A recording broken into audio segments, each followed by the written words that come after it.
শ্ৰীমন্ত শংকৰ হৰি ভকতৰ জানা যে নকল্প তৰু তাহান্ত বিনাই নাই নাই নাই আমাৰ পৰম গুৰু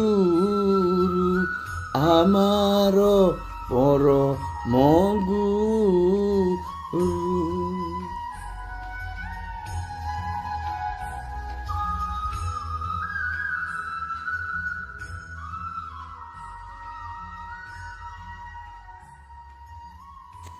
মই পুৰণি পালনাম এখনিৰ নাম প্ৰাংগণত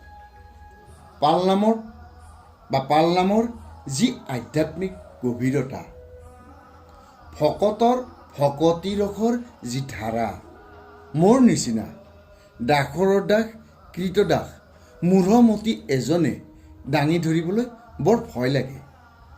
তথাপি মৰ্হা কৰিছোঁ। পালনামত গুৰুজনাই কিনো অৰ্থনৈতিক দিশ সাঙুৰি ৰাখিছে তাক কিছু চোৱাৰ বা জনাৰ বাবে চেষ্টা চলাইছোঁ বা চেষ্টা কৰিছোঁ। কোৱা শুনিছোঁ প্ৰথমে চাউল কথা, পাছতে বোলে হৰিৰ কথা। সেয়েহে মোৰ দয়ালু গুৰুজনাই বৈষ্ণৱ ধৰ্ম প্ৰচাৰৰ লগে লগে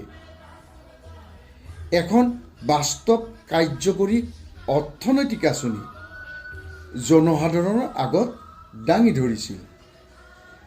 আহকচোন পালনামখনৰ কিনো অৰ্থনৈতিক দিশ গুৰুজনাই সাঙুৰি ৰাখিছে চাওঁ আহক। এয়া গুৰু আসন। গুৰু আসনৰ ওপৰত এখন চন্দ্ৰতা, কাষত এয়া গছাৰ ওপৰত চাকি, এইখনি এখন শৰাই। এইবোৰ নিৰ্মাণত নিয়োজিত কৰি ৰাখিছিল সমাজৰ বিভিন্ন স্তৰৰ পুৰুষ মহিলাসকলক।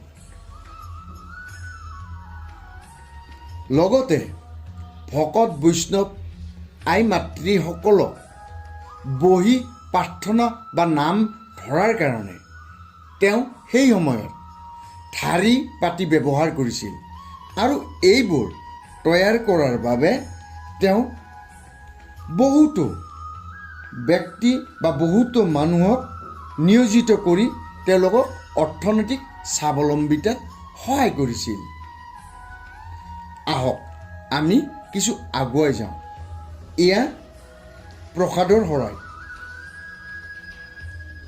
তিয়াই লোৱা মগুমাহ প্ৰসাদৰ ভিতৰতেই এক অন্যান্য। গুৰুজনাৰ তিয়াই লোৱা মগুমাহ, তিয়াই লোৱা বুট, তিয়াই লোৱা চাউল, ইয়াৰ উপৰি গুৰুজনাই পালনামৰ কাৰণে কিছুমান ফল মূলো তেওঁ পৰিৱেশন কৰিছিলে। যেনেকুৱা তামোল পাণ, কল, নাৰিকল, কুঁহিয়াৰ, তিয়ঁহ, আদা আদি তেওঁ ব্যৱহাৰ কৰিছিলে। কিয়নো সেই সময়ৰ খেতিয়কসকলক কৰ্মোদ্যমী কৰি অৰ্থনৈতিকভাৱে স্বাৱলম্বিত কৰাৰ তেওঁ এক প্ৰয়াস কৰিছিল বা তেওঁ অৰ্থনৈতিকভাৱে টনকিয়াল কৰি তুলিছিল। একেদৰে ভকতসকলৰ ডিঙিত গামোচা, আইসকলৰ ডিঙিৰ গামোচা, এই গামোচা গুৰুজনাৰ নিৰ্দেশনা নহয় জানো? গুৰুজনাই এই শিপিনীসকলৰ জৰিয়তে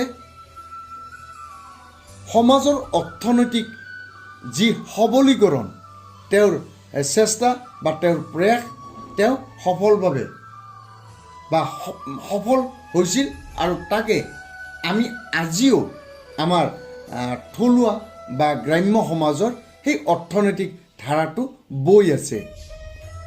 একেদৰে গুৰুজনাই যে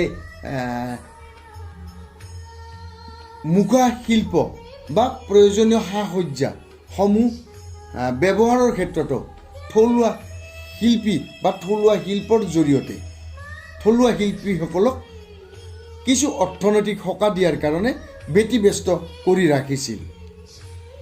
আহকচোন পালনামখনত কি কি বস্তুনো প্ৰয়োজনীয়তা আহি পৰেহি। ইয়াৰ প্ৰয়োজনীয় বস্তু হ'ল শৰাই, তাল, ভোৰতাল, খুটিতাল, কৰতাল ইত্যাদি। একেদৰে নাগৰা, মৃদাংগ আদি বাদ্যযন্ত্ৰ ব্যৱহাৰ কৰা হৈছিলে। এইবোৰো থলুৱা বা স্থানীয়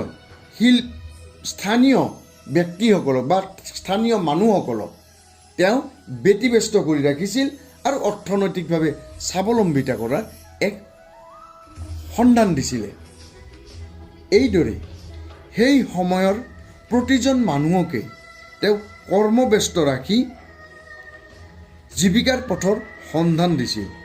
গতিকে মোৰ গুৰু শংকৰদেৱ কেৱল আধ্যাত্মিক দিশতেই পথ নিৰ্দেশনা আছিল এনে নহয়, তেওঁ অৰ্থনৈতিক বিকাশৰো বাটকটীয়া।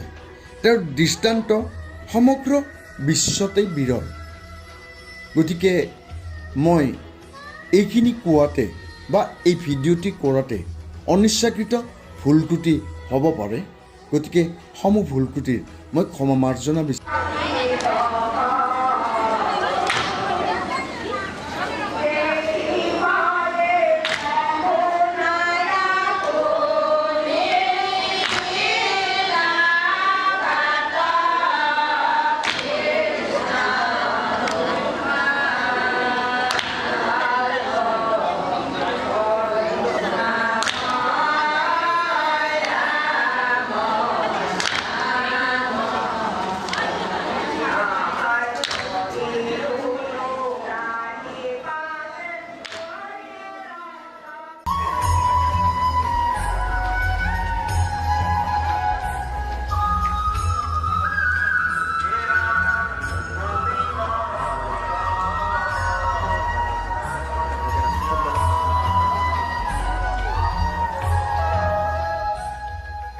মই এতিয়া সেই মাধৱ পুৰুষ গুৰুজনাৰ এফাকি ঘোষাৰে মই মোৰ ভিডিঅ'টি সামৰণি মাৰিবলৈ ওলাইছোঁ।